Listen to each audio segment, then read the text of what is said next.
Good evening, everybody. How are we doing tonight? Good. Welcome to our Inspire series, a first of its kind opportunity to connect with our slug community and hear from some of our interesting faculty at UC Santa Cruz. What a joy to be here tonight with alumni, parents, and friends from across our campus community. UC Santa Cruz is honored to host all of you here tonight. My name is John Pine. I'm the Assistant Vice Chancellor for Alumni Engagement, and it is my pleasure to be the first to welcome you. The UC Santa Cruz Alumni Association is over 150,000 graduates strong, with 34,000 right here in the Greater Bay Area. We host a number of programs right here in San Francisco, across the country, and of course, back in Santa Cruz to help you stay connected. I encourage you to stay in touch and continue to join us at future events. Now, before I introduce our speakers, I'd like to first introduce you to some of our campus and volunteer leadership who joined us tonight.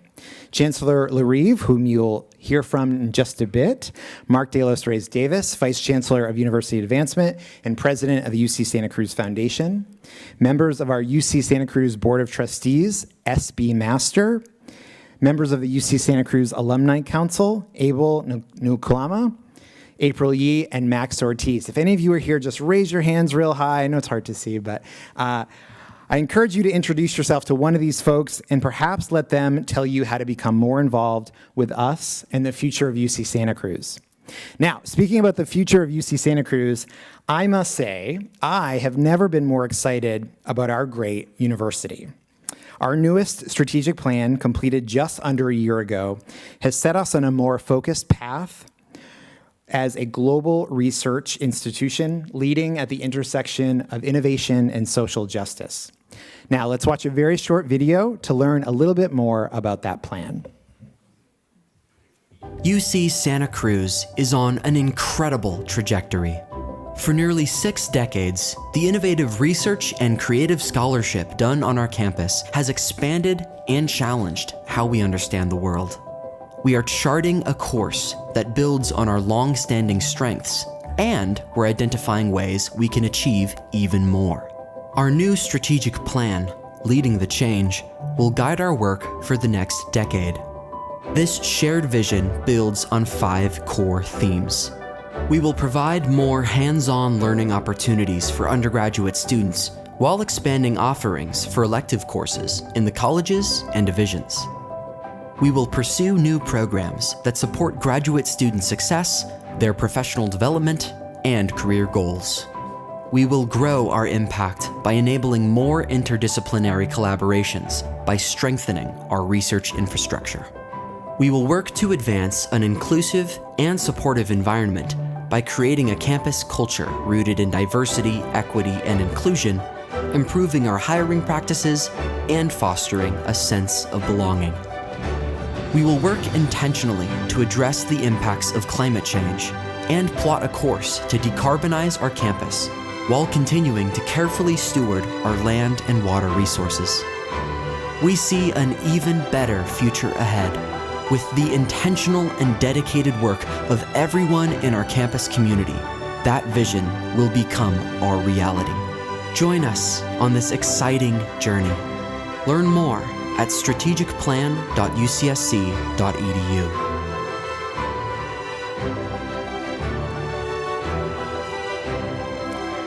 Now, I know it's a beautiful day in San Francisco today, but that video always makes me nostalgic for Santa Cruz. Maybe you want to just hug a big redwood tree or go kiss a banana slug or, one of the great things that we do.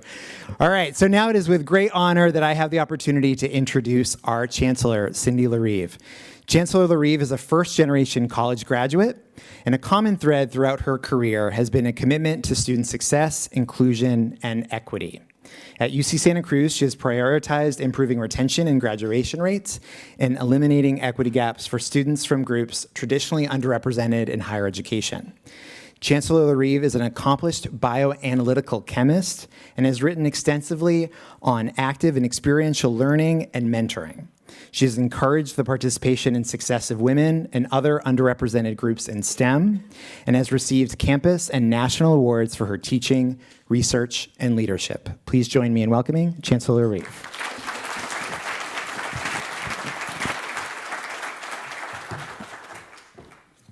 Well, thank you, John. Good evening, everybody. It's so great to have you here. I'm excited to be here tonight, and it's great to see so many of our friends. Our network of alumni, parents, and friends is already strong and growing even stronger. So I really appreciate your being here with us tonight. We appreciate, too, your connections to our campus and for being vocal advocates for UC Santa Cruz and for the UC system. So as John said, UC Santa Cruz continues on a remarkable trajectory. We have a track record of groundbreaking multidisciplinary research, distinguished scholarship, creativity, and innovation. Our faculty make an impact not just by advancing their fields, they help us to imagine what the world can be. They view their research through the lens of creating a more just, inclusive, and equitable world. That's what makes our university unique. Artificial intelligence has been discussed and debated by academics going back for decades, but it's hard to think of a field that has exploded into the public consciousness as quickly as AI has, or one that has such a wide-ranging potential impacts. The emergence of ChatGPT and other generative AI applications has created an inflection point for all of us. Higher education, technology, business, art, and science, AI touches the full range of human endeavors, and this has made it an exciting time on our campus. Our faculty, staff, and students are deep in this work, developing creative ways to harness the powers of AI to advance research, operations, teaching, and learning.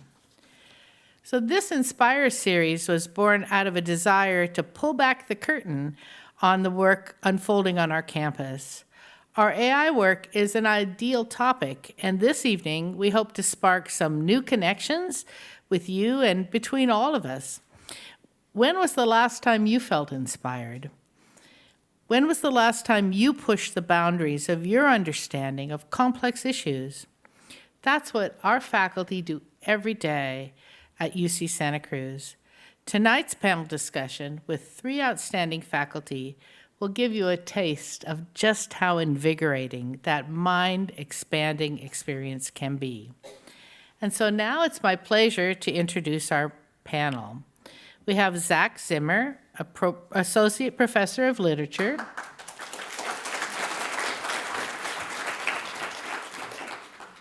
Yang Liu, Assistant Professor of Computer Science and Engineering. And Leilani Gilpin, Assistant Professor of Computer Science and Engineering, Artificial Intelligence, Explainability, and Accountability, the AIEA lab. I think we're in for a treat.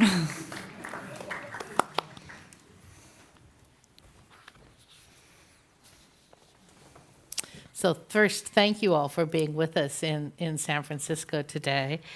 And I'm really interested in all your work.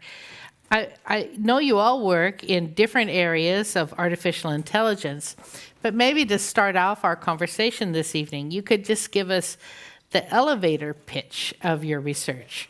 30 seconds to get to the heart of your work. Okay. Well, thank you, and I'm really happy to be here with everyone. And I am Zach Zimmer. I'm an interdisciplinary scholar in the humanities. I've been working on several projects that are interdisciplinary by their nature, trying to speak with humanists, scientists, and artists about certain problems that I think we can only address collaboratively. I'll give you 2 examples. One is the question of the aesthetics, like the art and the feeling and the ethics of encounters between intelligences and between cultures. I think about that from a variety of perspectives, and tonight we'll be thinking about encounters between intelligences in natural and artificial senses. And I also study the history of infrastructures and use cultural objects to try to understand better the long-term history and development of infrastructures. Wow, very interesting. Great. So hi, everybody. I'm Leilani Gilpin, Assistant Professor of Computer Science. So my research is all about AI explainability and accountability. So the types of problems that I think about and my students think about in my lab are questions like, if an autonomous vehicle gets in an accident, how do we tell a story of what happened and why that could possibly be used in an adversarial proceeding? Hi, everybody. Not relevant at all. Nope. Hi, everybody. Thank you for having me here. My name is Yang Liu. Same as Leilani, I'm from the Computer Science Engineer departments. And my research focused on allowing AI models to be safer, more fair, and also more trusted. And most recently, we were working on different models, recommendation systems, but most recently, language models, trying to make sure try to understand how do we align the models to better serve the society, to align with society values, human preference, so on and so forth. Yeah, great. There's so much excitement and energy around artificial intelligence. I hear about it all the time. And I'm wondering about an exciting direction that each of your research is taking in this area. Leilani, you want to start us off?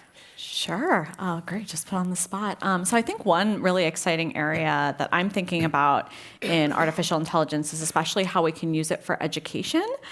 So as was said, everybody wants to work on artificial intelligence. And even in my own class, my AI class, we have tons of students that want to take that course. And we don't have enough people to help support each individual student. But what we're working on is using artificial intelligence to help give students more personalized feedback, and especially in the form of explanations, so that they can actually get real-time feedback at any time, and it can actually help them do better on their assignments. So that's something where we're really excited using especially these generative AI tools for good and to help educate the next generation. Oh, that's fabulous. If I was in your class, I know I would need a specialized tutor. Yang? Yeah, sure. So I think I'm trying to work on the right teaming side of language models, ChatGPTs. I think we're all excited about this technology and the use of this technology, but I'm trying to work on improving the safety regulations of GPT models to make sure the models are all putting something that is safe, and also the models don't get misused, for example, to generate hacking codes or to generate attacks or to generate misinformation. And I felt this is a very important question, and there are a lot of discussions, right? There's copyright issues, like data privacy issues, fairness issues, bias issues. So it does require a lot of collaborations across the campus, not only people from computer science who work on the algorithmic side, but also people from the policy side, from the law side, and even psychology, philosophy. So this is a very exciting area to work on at the moment. Mm-hmm. Yeah, it sounds that way, and that's a place where UC Santa Cruz has always had a good strength, is in this bringing together disciplines. Mm-hmm. Zach, how are you using it? Well, so one of the things that I'm trying to figure out how to do as a literature professor who's committed to narrative and the power of narrative, and this touches on some of Yang's work, is trying to figure out how we tell the stories about these foundational models and the data, the training data that goes into them. And so for those of you who are of a previous generation working on AI, you might know the Enron corpus, this set of emails that was released because I hear some recognition. And so I've been trying to find a way to use that particular corpus to talk about how these data sets are constructed. At one point, historically, that was a very large and important data set, and now it's essentially insignificant, although it's still contained in the training set. So not only to tell the story of that set and that training set and its connection to Enron, the largest corporate fraud of its day, also the question of an outlier now, like how powerful is that particular set of information in these sets? Yeah, so you all have touched it in a way about the risk of these AI systems. Maybe you can help us understand how your research can inform how we should be thinking about the risk of AI systems. Who would like to go first? Great. I'll talk about the elephant in the room or the cars on the street. So a big thing that that I think about in my work is the fact that a lot of these risks that we see are things that are easy for a human to understand, but difficult for an AI to understand. And actually, I think Santa Cruz is a very good example of this. We have wonderful and lovely animals on campus, right? One of those are turkeys. And turkeys come in interesting herds and have interesting behaviors, right? But a self-driving car, if it's never seen turkeys before, it might not know what to do. However, for us as humans, if we've never seen that type of behavior, we immediately know what to do. So I think it's very important that we think about ways that we give artificial intelligence the ability to explain itself and then learn from those mistakes, much like we do. When we make driving mistakes, we're able to fix it when we're back on the road. But AI doesn't always have that capability. So I'm always thinking about it in the sort of self-driving car context, especially as these AI counterparts start taking decisions of human-level decisions. Oh, yeah. One of the things that I've been thinking about a lot is the role of responsibility, which actually ties to both Leilani and Young's work. And I think, I try to pose my students this question, like, what is the opposite of artificial intelligence? And use that question to try to get people to really understand that this category of intelligence, we don't fully have a stable definition of it, and in part, I think it's very difficult to get a stable definition of it. But one thing that has become very clear is that responsibility is a central component of what we mean by intelligence. We're not just interested in entities acting upon the world. We're interested in entities that can act upon the world and somehow reincorporate that information, take responsibility for it. So I think responsibility is like a first order, first principle component of intelligence, and that is why the work in explainability, accountability, incentivization, or even forgetting, which is something that Young is working on, is, like these are components of these systems that need to be built in from the beginning. So that's what I would say. Yeah, I think I pretty much agree with both the panelists. I think these are the AI risks we saw on the social media and also probably heard from the news medias.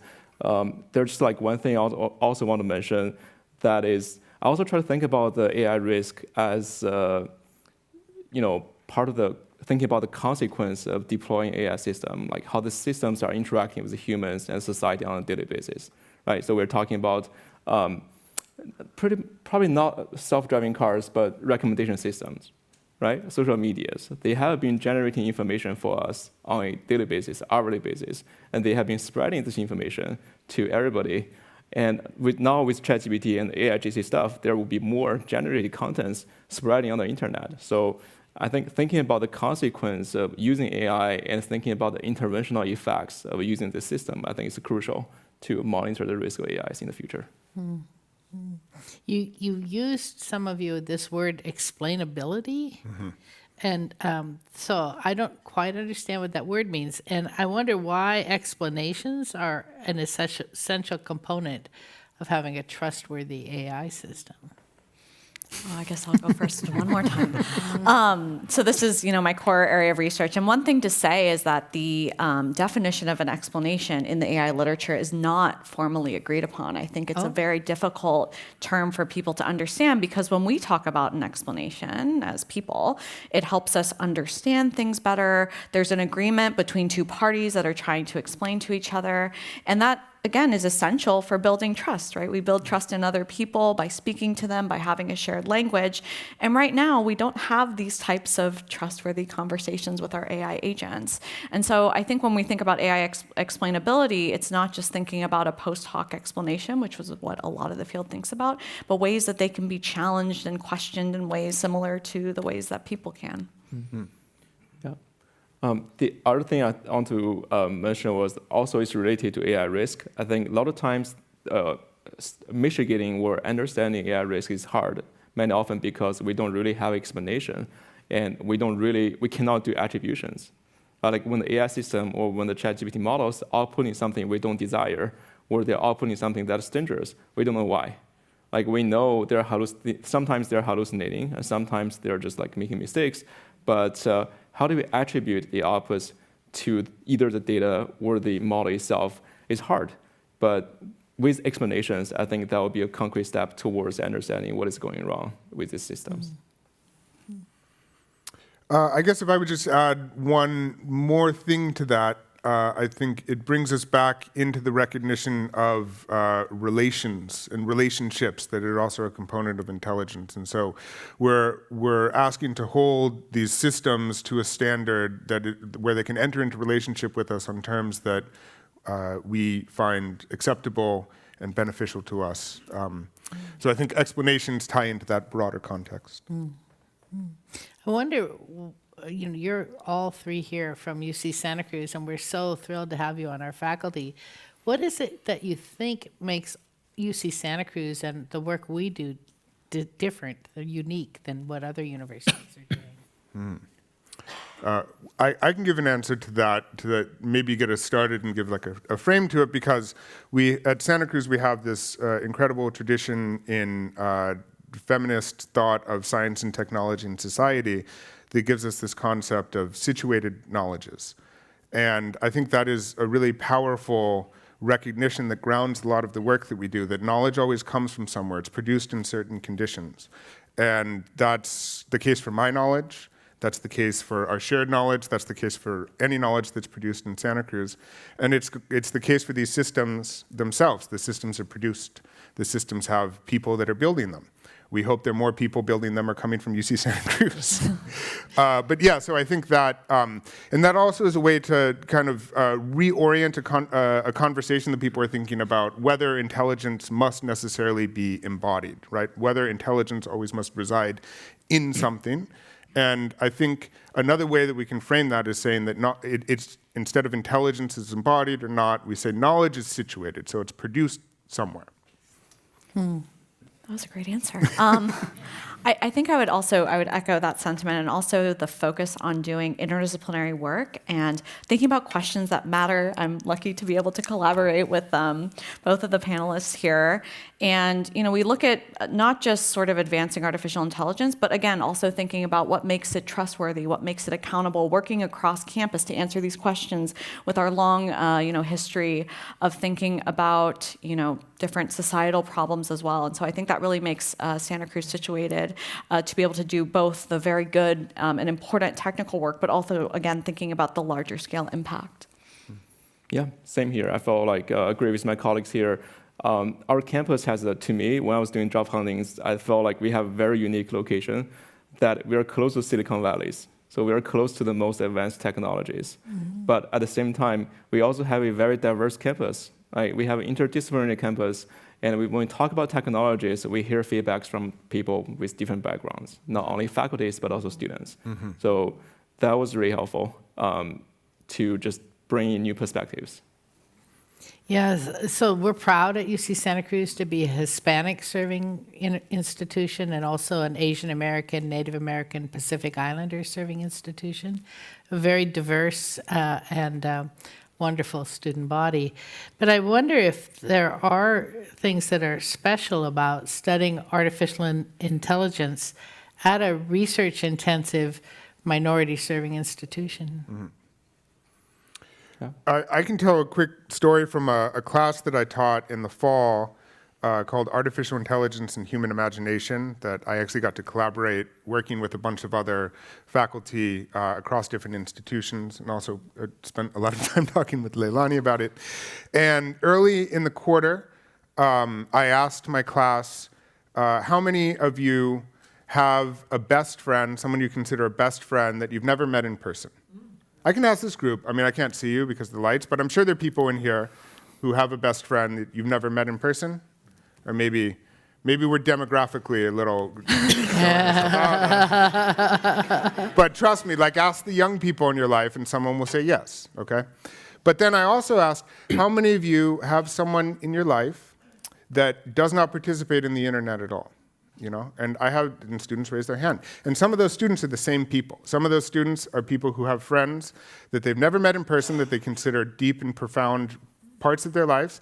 And they have an abuelita back in Mexico that they only communicate with maybe on the telephone, no social media or anything. And I think those, like being grounded in those two worlds as we're trying to build these systems is really something powerful that our student body brings.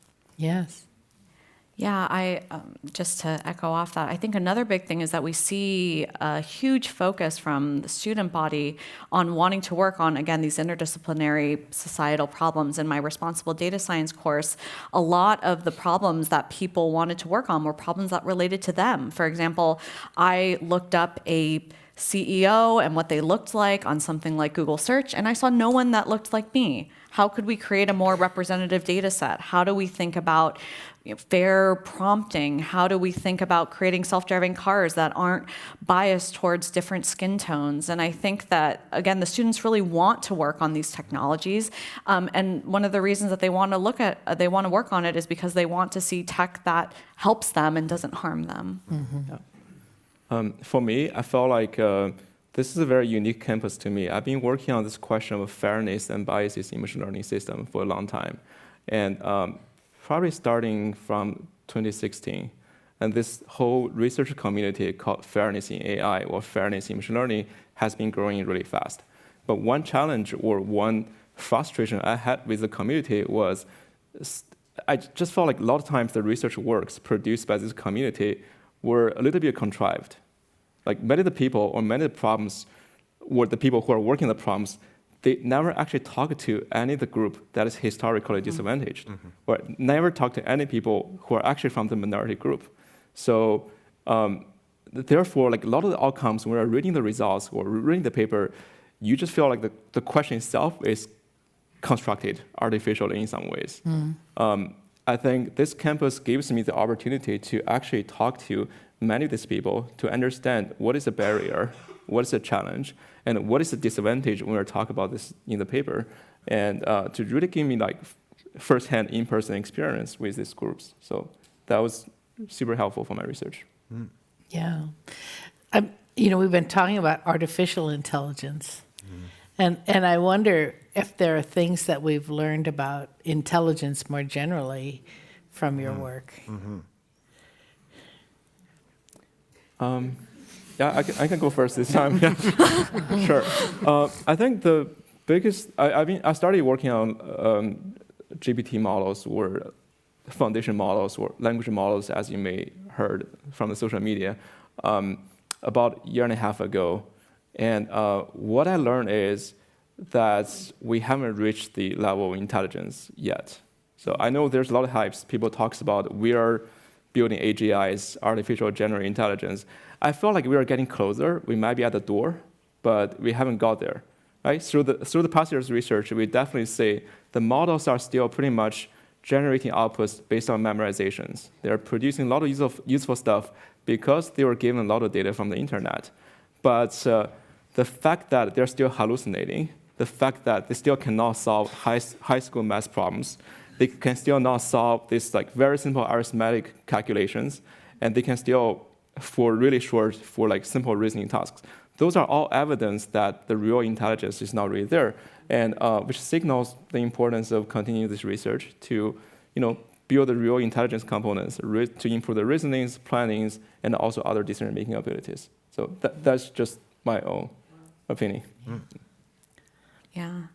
I think we've talked a lot about the harms and thinking about accountability, but maybe I'll give one plug for what artificial intelligence is good at. I'm sure there are many other applications, but a lot of what's been shown, especially in medical diagnosis, is that some of these AI systems can detect cancer, dementia, other things much faster and with better accuracy than some human doctors.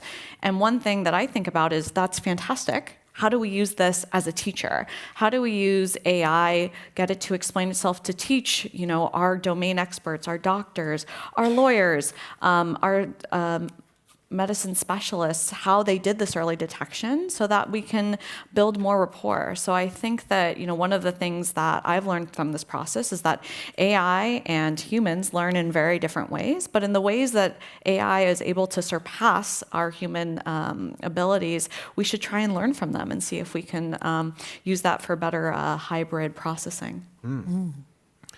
Yeah, so one thing that I think has been, to get to your question more broadly about intelligence, is that these systems, even though I totally agree with Yang that there's a lot of hype, and it's important that we integrate that into our understanding of these systems, the context in which they're produced. But it's also kind of like opened up our understanding of what intelligence means more broadly. And so maybe not intelligence, but we can recognize something like cognition that exists in non-human animals and that also exists in computational systems, right? And so we're beginning to decenter that, like some element of this that we can now begin to recognize in like forests and tree systems collaborating between each other, or these computational systems as well. So pulling us both in like an artificial way, but also in back to the natural world. And so I think that's really exciting. And Santa Cruz is a great place to do. Yeah, don't take me wrong. I felt like AI is progressing exponentially fast, and they are very useful like decision supporting systems. It's just like they haven't reached the levels of self-consciousness or any intelligence that per se. So yeah, and we do, I mean, we also have to realize that, and I'm sure many people here are familiar with this, but there is a certain element of distraction that the talk of like that element of it can distract us away from the real harms that are being enacted right now. And so I think that's also really important to say, and to find a way to balance the optimism and also to be able to confront the systems as they really exist. Yeah, and just would mention, to follow up on Leilani's comment about detection of cancer or things in a medical situation. We have the most amazing astronomers in the world at Santa Cruz, and many of the techniques that they use to try and identify, stars in galaxies from the Big Bang can be applied also to those medical kinds of applications. So it is really beautiful to see this interplay interdisciplinarily. Well, for the last question, I'd like to circle back to the core of our series and find out what inspires each of you in your work. Who should go first? I think I mentioned a couple of keywords already. For me, I got into this work trying to understand the failures of AI.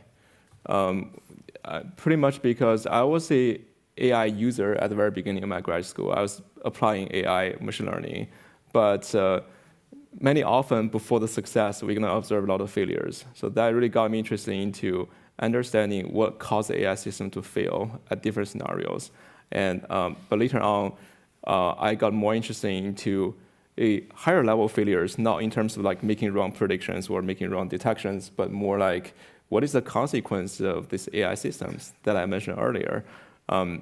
Every day we're interacting with AI in some ways, and how is the AI shaping the society or reshaping the society, and how is AI changing the landscape of data generations, information generations? And those are all the questions that motivate me to work on my research. Yeah, I think similarly. When I got into this field, when I started in undergrad, I had never programmed a computer. I had never opened a terminal, and I had this immense fear that I would break something. And I think that a lot of what I think about in my work is the fact that if we had better explainability for our computer systems, for our artificial intelligence, how many more people could we bring into this field that would be excited?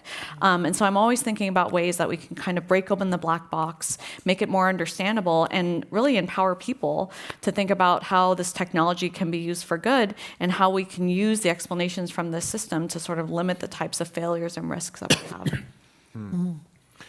I've been inspired by how creative and artistic humans have really risen to the challenge of this moment and produced really profound and meaningful art to help us think through this moment. And three people immediately come to mind. Ted Chiang and his short stories, a fantastic novel about self-driving cars by Joanne McNeill called Wrong Way, that has a really beautiful surprise twist in it that I won't give away. And Benjamin Labatut's The Maniac, which is about many things, including John von Neumann and Lee Sedol and AlphaGo. And I've just, those are the people that best help me navigate this situation, and Leilani. Yeah, I think I'm inspired by all of you. We've been focusing on research tonight, but at Santa Cruz, our students have an extraordinary educational experience because they get to be taught and mentored by faculty like you. I wonder how you inspire your students. By bringing guest lecturers in. Oh no, I was going to say the same thing. But no, I mean, I think that is, I do mean that in certain, there's a truth to that because it does model the fact that these problems are so large and that we need to collaborate to work on them, and we need to show that to the students and to authorize that in a certain way. So I think yeah. Yeah, I mean, same thing, guest lectures. I've been lucky to have Zach guest lecture for me, but I think, I'm biased. I think all of us here, we feel like we're working on the most important problems. And I think motivating those, showing them problems that they see every day, whether that's an unfortunate self-driving car accident that maybe we can think about how we explain, or whether it's bias or fairness in different algorithms, or, whether it's thinking about, what do these terms mean. I think just exuding that type of excitement and trying to convince them that these are the most important problems and they touch our everyday lives. Yeah, I felt like the way I tell my students or talk to my students is that I felt like we're really lucky. Like, I'm lucky and you guys are lucky too, that we're at this era and you're at your most energetic and creative ages. And this is a time where this stuff actually matters a lot, arguably matters the most. So whatever you do and whatever small delta improvements you can do is going to affect a lot of people in the world. So I felt our students were motivated by this mission or this responsibility. Yeah, well, thank you all so much. We're going to move now into the reception, and please continue the discussion among yourselves and talk about what inspires you and maybe what inspired you this evening. And please say hello to tonight's panelists. They'll be there in the reception with you, and know that we're very grateful for your support. Thank you.